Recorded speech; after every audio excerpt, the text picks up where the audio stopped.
So this question is about properties of capacitors. So we're asked for which of the following statements about a parallel plate capacitor is incorrect. So we're going to check all four statements, and hopefully one of them will be clearly incorrect.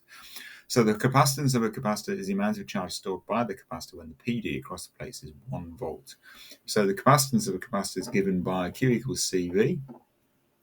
So if we have the capacitance is therefore Q over V, and we had 1 volt, then the capacitance would be equal to the amount of charge stored.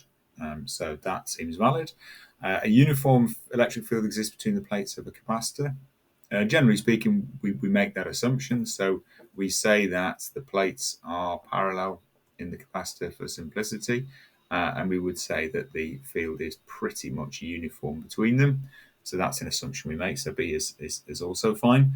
C, the charge stored in a capacitor is inversely proportional to the PD across the plates. Well, the charge stored in a capacitor, we've already looked at this equation. The charge stored is proportional to the voltage. And if you think about it, that makes sense. Where the higher the voltage, the higher the potential difference, the greater the effect you will have. So if you have a 0 voltage applied to a capacitor, you have no charge separated.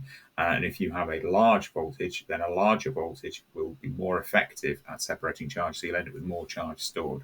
So that doesn't make sense at all. And we'll just check D. Energy stored when a capacitor is fully charged is proportional to the square of the PD across the plates. Well, the energy stored in a capacitor is a half CV squared. There's a number of different ways of expressing it, but a half CV squared is one of them.